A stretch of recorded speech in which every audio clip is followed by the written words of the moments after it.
회추는 활력을 되찾는다라는 뜻입니다. 젊은 분들은 아직 이 말이 마음에 와닿지 않습니다. 또 연세 드신 분들도 이 말을 별로 달가워하지 않는 분들이 꽤 있습니다. 나이가 들었으면 나이 값을 하면서 살아야 된다고 생각을 합니다. 하지만 회추는 성경적 언어입니다. 시편 1편 3절에서 복 있는 사람, 곧 하나님을 믿고 하나님 말씀에 굳건히 선 사람은 그의 인생이 잎사귀가 마르지 아니함 같다고 말씀하십니다. 잎사귀가 마르지 아니함 같다라는 것은 싱그러운 이파리, 활기찬 이파리를 말합니다.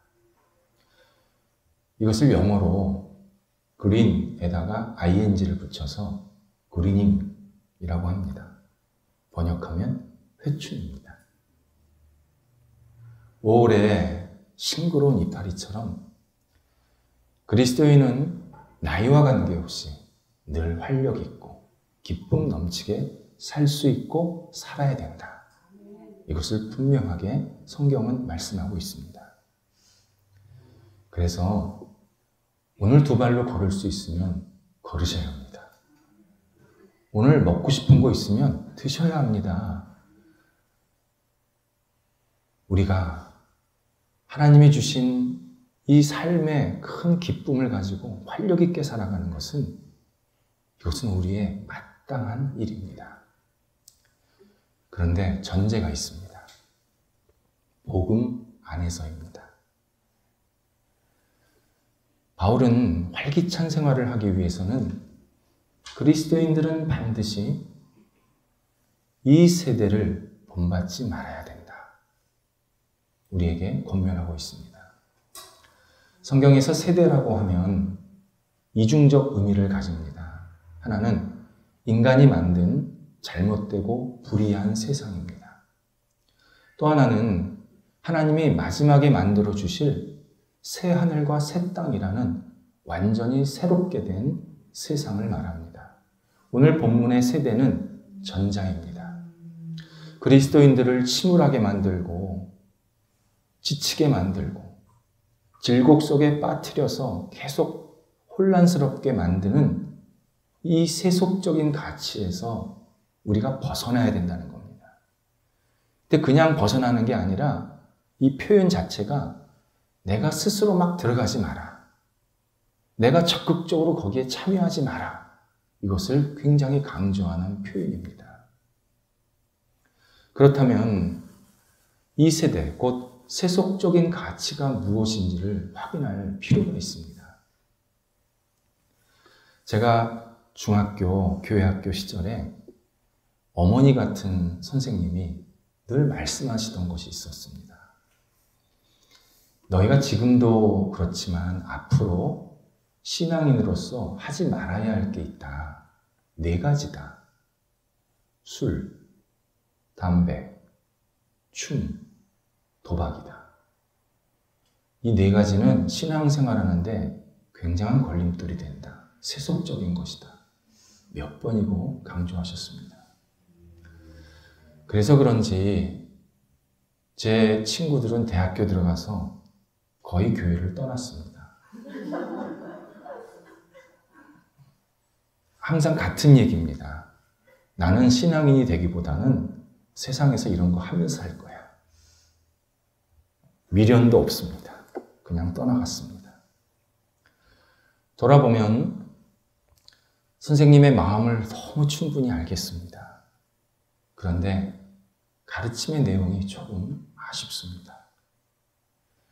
오늘 본문에서 말하는 세속적인 가치는 훨씬 위험하고 위협적인 사고와 행위입니다. 한마디로 하나님이 없다고 여기는 모든 가치와 행동을 말합니다. 이것을 세속주의라고 표현합니다. 세속주의는 사람들에게 끊임없이 하나님을 무시해라, 하나님을 거부해라, 하나님을 잊으라고 또 재촉합니다. 세속주의는 세상을 두 가지의 단어로 계속 표현합니다. 숫자와 현재입니다. 세속주의는 인간의 죄와 의로움을 숫자로 표시합니다. 인간의 인품을 능력, 실력, 성적으로 표현합니다. 믿음은 숫자로 표시할 수 없기 때문에 허구입니다. 인생을 행복하게 살기도 바쁜데 무슨 죄, 심판, 구원을 생각하면서 사느냐? 나무랍니다. 또 세속주의는 시간이 언제나 현재에만 맞춰져 있습니다. 앞으로 분명히 있을 진실, 곧 천국과 지옥, 구원과 심판이라는 이 진실을 접근하는 것에 원천적으로 차단합니다. 오늘이 다야. 네 인생의 지금이 최고의 순간이야.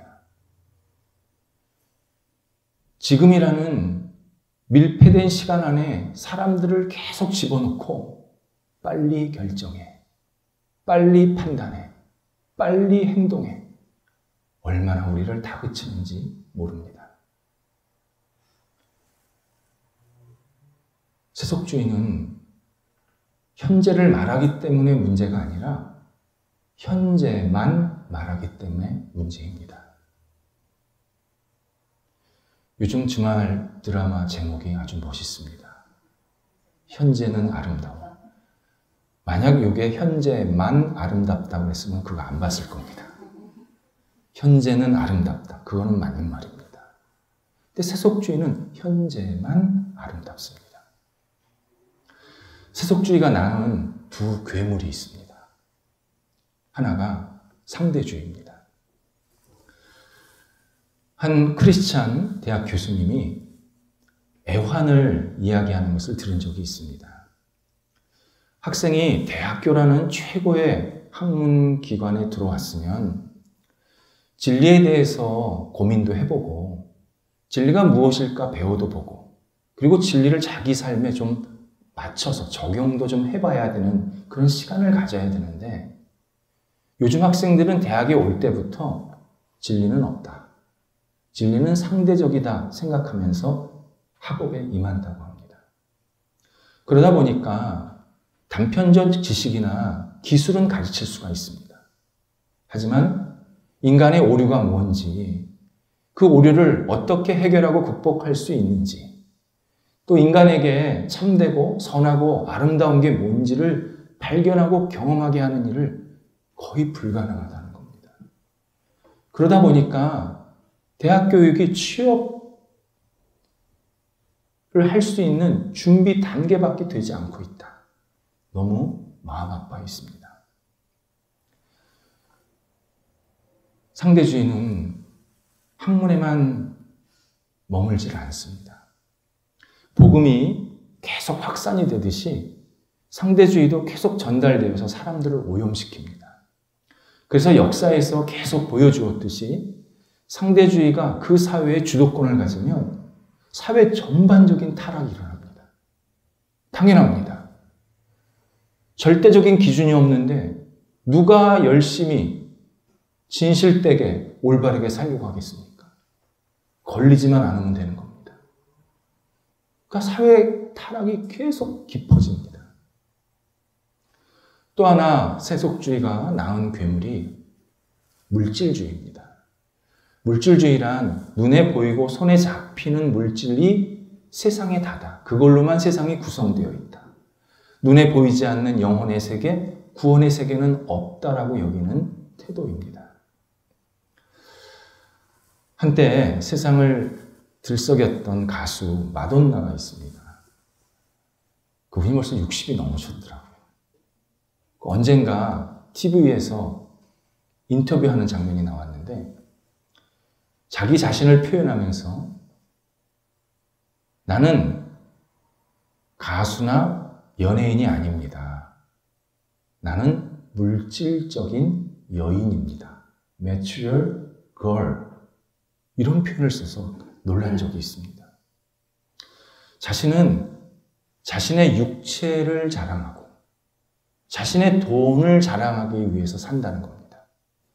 그리고 자기가 살아가는 방식은 많은 사람들의 마음을 대리만족시켜주는 일이라고 자랑스럽게 떠들었습니다.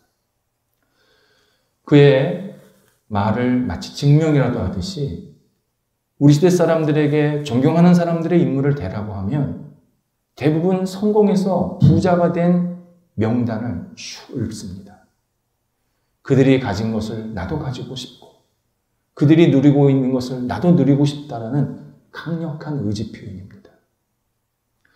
물질주의가 일어나면 그 사회는 어느 정도 풍족해졌습니다. 그런데 그 사회는 어떤 사회보다도 불행하고 영적인 빈곤이 생겼습니다.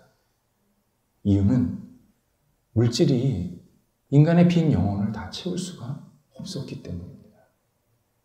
왜 그런 거 있지 않습니까? 몸이 커지면 이 생각도 커졌대잖아요. 몸은 되게 큰데 생각은 어려. 요즘에 참 이게 문제 아닙니까? 똑같은 겁니다. 물질은 많아졌는데 영은 빈 겁니다. 영혼은.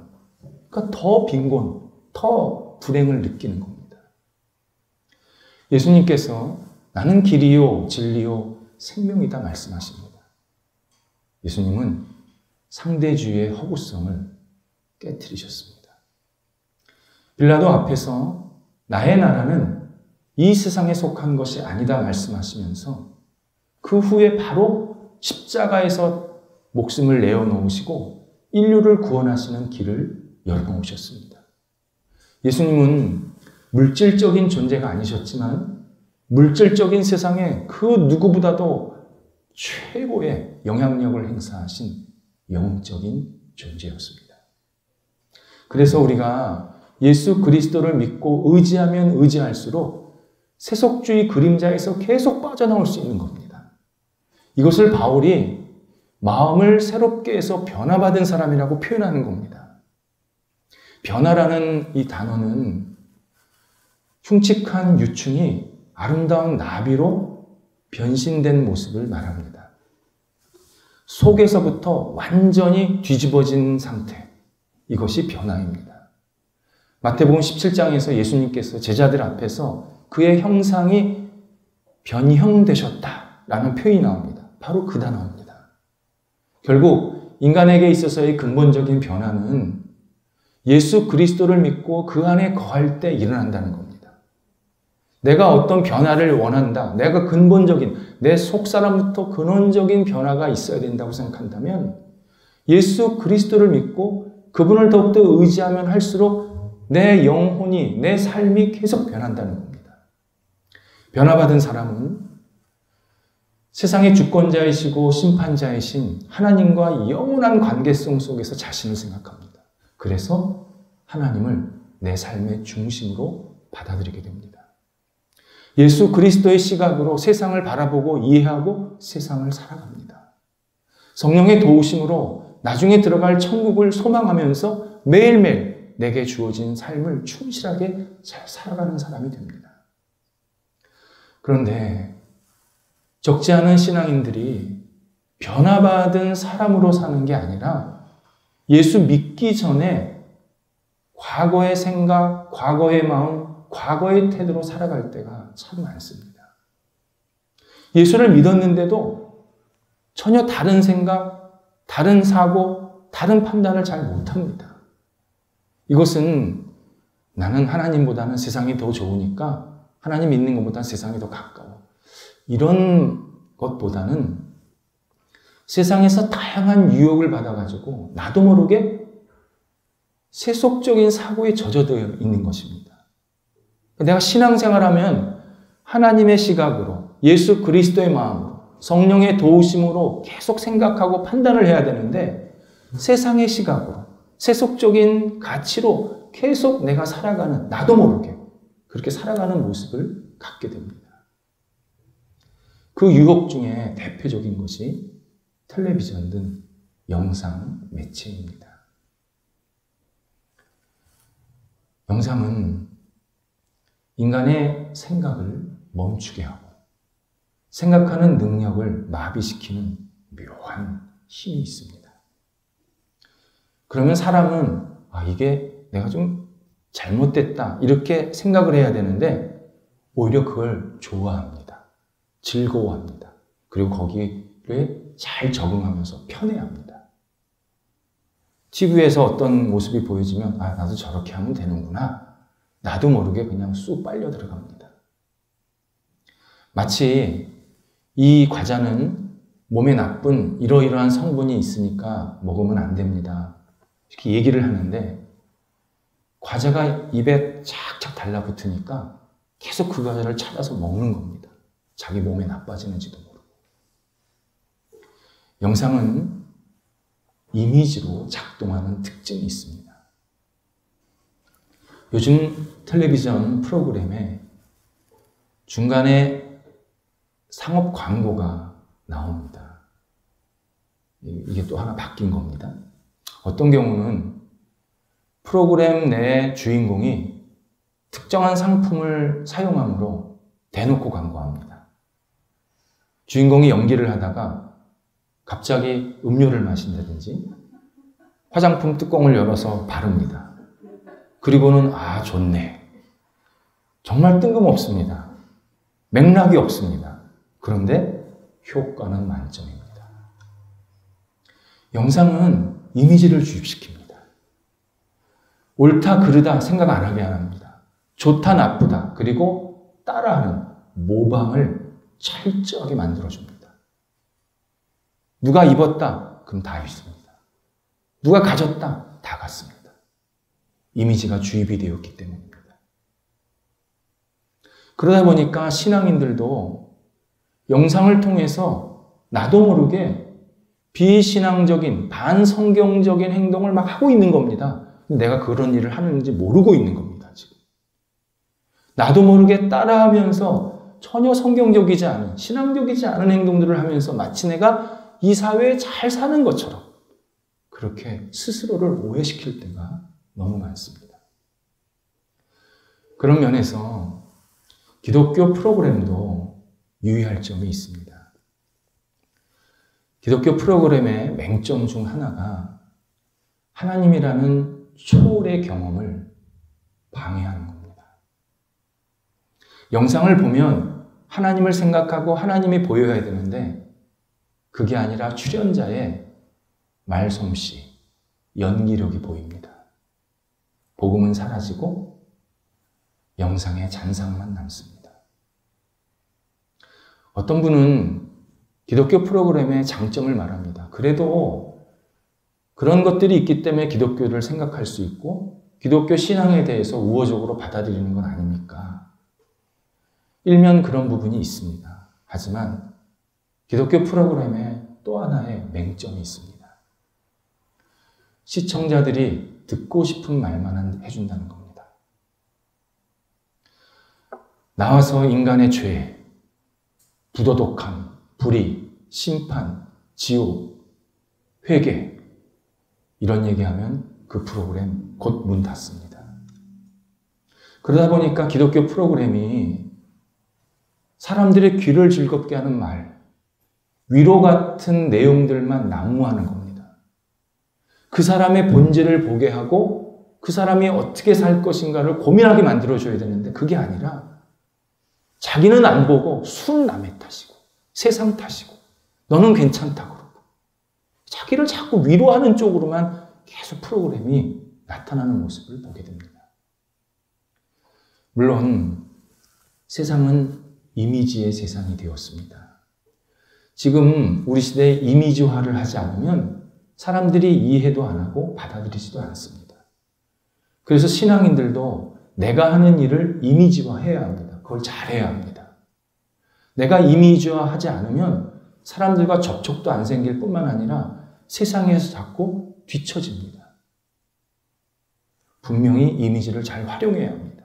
그런데 이것은 예수님께서 말씀하신 뱀 같은 지혜인 겁니다. 우리가 세상을 정확히 보고 세상이 돌아가는 방식을 잘 파악해서 신앙인들이 거기에 잘 맞춰서 살아가는 것, 그건 뱀 같은 지혜입니다. 그런데 기독교 신앙의 본질은 이미지 신앙이 아닙니다. 말씀의 신앙, 진리의 신앙, 생각하는 신앙이 기독교 신앙입니다. 하나님의 말씀을 읽고 묵상하고 하나님을 생각하고 기도하고 그리고 어떻게 생활하게 했다. 내 스스로를 다시 한번 돌아보면서 한 발자국 움직이는 이 신앙이 진짜 신앙생활의 본 모습입니다. 그래서 하나님께서 인간을 생각하는 존재로 만드신 겁니다.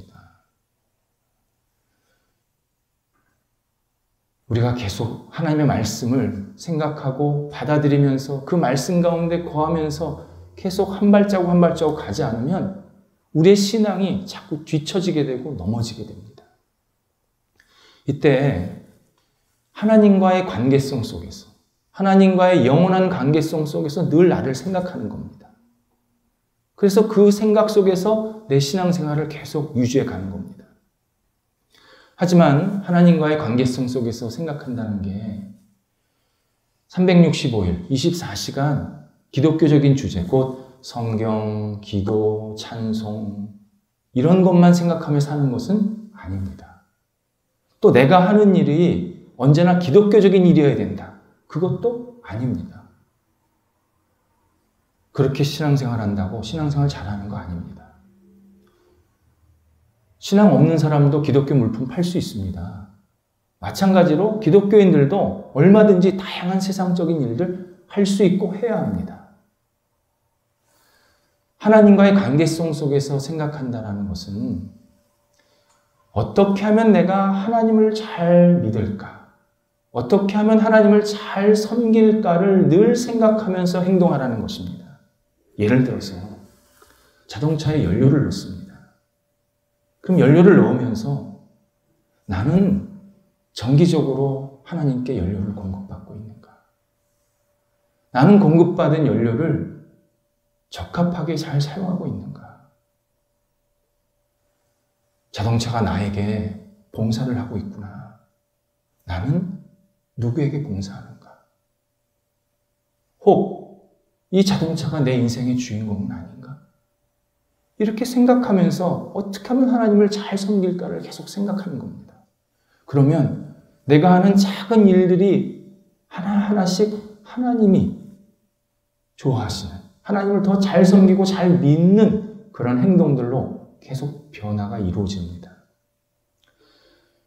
하나님과의 관계성 속에서 생각할 때 우리 일상에서 일어나는 모든 일들도 재평가할 수 있습니다. 그리스도인들도 실패합니다. 넘어집니다. 어려운 일 당합니다. 고통이 있습니다. 투병생활 합니다. 이때 하나님과의 관계성 속에서 생각하는 사람은 그 어려움이 나의 인생을 최고로 불행하게 만들고 낙심하게 만드는 일이 아닙니다. 하나님의 능력과 하나님의 은혜 안에서 이러한 어려움은 잠시 힘든 일입니다. 그리고 얼마든지 그 힘은 내가 이겨낼 수 있고 힘든 것은 버릴 수 있고 다시 하나님과 함께 일어날 수 있는 용기를 갖게 합니다. 또 그리스도인들도 성취하고 성공하는 일들이 있습니다. 근데 이것들이 나를 최고로 행복하게 하고 나를 최고로 만족시키는 일이 아닙니다. 잠깐 괜찮은 일입니다. 내가 진정한 만족과 진정한 행복을 느끼게 하는 것은 나를 사랑하시고 나를 구원하신 예수 그리스도를 믿고 사는 일. 내가 주님 안에 있다라는 이 사실이 최고의 기쁨이고 만족이라는 사실을 깨닫게 됩니다. 이것을 사도 바울이 하나님의 뜻을 찾고 사는 사람들이라고 표현하고 있습니다. 하나님과의 관계성 속에서 계속 하나님 안에서 진정한 기쁨과 감사와 자유를 누리는 삶이 하나님의 뜻을 찾고 살아가는 모습이다. 그리고 하나님의 뜻에는 세 가지의 특징이 있으니까 이 특징에 준거해서 하나님의 뜻을 분별하라고 우리들에게 다시 설명해주고 있습니다. 하나님의 뜻은 첫 번째, 신앙인을 선하게 만듭니다. 성경에는 하나님의 뜻이라고 담겨있는 내용들이 종종 나옵니다. 십계명이 그렇습니다. 항상 기뻐하라, 쉬지 말고 기도하라, 범사에 감사하라, 너희가 서로 사랑하라. 이러한 내용들입니다. 이러한 하나님의 뜻을 내가 마음속에 간직하고 지키면 내 삶이 점점 선해집니다. 다른 표현으로 예수 그리스도를 닮아갑니다. 그래서 우리가 저는 하나님의 뜻이 잘 모르겠습니다, 헛갈립니다 할 때 예수 그리스도를 닮아가는 길이 뭔가, 예수 그리스도가 사신 삶을 내가 따라가는 삶이 무엇인가를 생각하면 틀림이 없습니다. 예수 그리스도를 따라가면 예수 그리스도의 향기가 내 삶에서 계속 나옵니다. 하나님의 뜻이 나를 선하게 만들어줍니다. 두 번째, 하나님의 뜻은 신앙인을 기쁘게 만듭니다. 하나님의 뜻대로 살면 그 사람의 영혼이 밝습니다. 감사가 넘칩니다. 특히 마지막 세상을 떠날 때 이것을 분명하게 확인할 수 있습니다. 신앙인과 비신앙인은 마지막에는 몸에 병이 들어서 또는 몸이 약해져서 세상을 떠납니다. 누구도 예외 없습니다. 이때 비신앙인은 내 몸이 아프기 때문에 괴로워하는 게 아니라 내가 이 상황이 될 때까지 허송세월했구나, 내가 진정한 의미를 갖지를 못했구나, 이 사실에 굉장히 힘들어합니다. 목회자로서 병원 신방을 참 자주 다닙니다. 언젠가 신방을 갔는데 그 아내분은 신앙생활을 잘 하시는 분이었고 남편분은 교회에서 뵌 적이 없습니다. 교회를 거의 안 나오셨습니다. 저를 처음 보는 겁니다, 그 남편분은. 근데 좀 있다가 저를 이렇게 잡으시면서 우시는 겁니다. 그 이유인즉슨 당신보다 젊은 나는 좀 잘 사는 것처럼 보였답니다. 근데 당신은 이 나이 먹도록 이 형편되도록 뭐하고 지냈나 생각하니까 갑자기 울컥하더라는 겁니다. 이게 현실입니다. 신앙인은 똑같이 아프고 어려울 수 있지만 부족한 가운데서도 하나님의 뜻을 찾고 하나님의 뜻 가운데 거하려고 했을 때 하나님께서 그의 영혼에 계속 만족감을 주십니다. 왜 실수가 없겠습니까? 왜 잘못한 일이 없겠습니까? 그런데 하나님을 중심으로 하나님의 뜻 가운데 서려고 했던 그 간절함이 있었기 때문에 마지막 순간에도 마음의 평안과 감사를 고백하게 하십니다. 하나님께서 나에게 이런 세상에 보내주셔서 소풍 잘 왔다 갑니다. 정말 이 멋진 세상 구경하게 하셔서 감사합니다. 이렇게 고백하며 평안한 가운데 주님 안에 거하는 것을 분명히 확인하게 됩니다. 이것도 현실입니다. 세 번째, 하나님의 뜻은 신앙인을 온전케 만듭니다. 온전하다라는 이 말이 성숙함이라는 뜻입니다. 어떤 신앙인은 하나님의 뜻을 제게 좀 알려주세요. 그러면 제게 맞는지 안 맞는지 확인한 다음에 제가 따르겠습니다. 이렇게 말씀하시는 분이 있습니다. 이 말은 하나님의 뜻을 나한테 알려주시면 이게 나를 잘 되게 할지 못 되게 할지를 판단하고 그리고 최종 그거대로 살지 안 살지 제가 결정하겠습니다. 이런 의미입니다. 오늘 본문은 반대로 말씀하십니다. 내가 하나님의 뜻을 따라 살면 내가 온전해진다. 성숙해진다. 너의 가는 길이 점점점 나아진다. 분명히 약속하고 계십니다. 우리가 눈으로 볼 때는 세상적인 방식이 뭔가를 이룰 것 같고 세상적인 방식이 나에게 뭔가 도움이 될 것 같다라는 생각이 들 때가 많습니다. 그런데 그 끝에 열매는 바람 빠진 풍선만 남습니다. 반면에 하나님의 뜻대로 살고 하나님의 뜻대로 지키면서 내 인생을 하나님을 바라보면서 나아가는 건 되게 힘들어 보입니다. 되게 어려워 보입니다. 그런데 그 길을 한 발자국 들어가는 순간 태양이 앞에서 환히 비치고 있습니다. 그래서요, 남 따라 사는 안 됩니다. 저 사람이 저렇게 살았으니까 나도 저렇게 살면 성공할 거다. 신앙인은 절대 그런 생각까지는 안 됩니다. 하나님은 내게 주신 길이 있습니다. 나를 사랑하셔서 나를 가장 온전케, 성숙해 만드시는 길을 내 앞에 놓으셨습니다. 그 길을 따라가다 보면 내가 점점 앞으로 나아가고 깊어지고 높아지는 그 깨달음을 계속 갖게 하십니다. 아, 내가 잘 살고 있구나. 내가 이렇게 의미 있게 살고 있구나. 계속 깨닫게 하십니다. 하나님의 뜻을 따라 사는 길 좌우에는 푸르고 푸른 나무들이 줄지어서 있습니다. 싱그럽습니다. 상쾌합니다.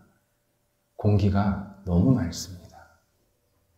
그리고 그 길 끝에는 양쪽 나무에서 생긴 열매들, 그 풍성한 열매들이 놓여 있습니다. 그래서 하나님의 뜻을 따라 살아가는 그리스도인들은 복된 하나님의 자녀입니다. 하나님의 자녀는 하나님의 뜻대로 살아가는 게 최고의 복이고 감사고 기쁨입니다. 그 길을 벗어나면, 내게 주신 길이 있는데 그 길을 벗어나면 잘 되는 게 아니라 계속 바람 빠진 풍선 들고 다니는 것과 똑같은 삶을 살게 됩니다. 너희는 이 세대를 본받지 말라. 하나님의 뜻을 분별하라. 하나님의 뜻 안에 거하라. 하나님께서 오늘 우리에게 말씀하십니다. 기도하겠습니다. 하나님께서 기뻐하시는 모습대로 이 땅을 살아가기를 원합니다. 남 따라 살지 않게 하여 주옵소서. 세상 따라 가지 않게 하여 주옵소서. 하나님께서 저희에게 주신 하나님의 사랑과 은혜와 기쁨이 넘치는 길로 날마다 담대하게 나가게 하여 주시옵소서. 주님과 함께 동행하면서 하나님의 예비하신 아름다운 천국뿐만 아니라 열매까지도 이 땅에서 누리며 살아가는 하나님의 거룩한 자녀들로 저희들을 붙잡아 주옵소서. 예수님의 이름으로 기도드립니다. 아멘.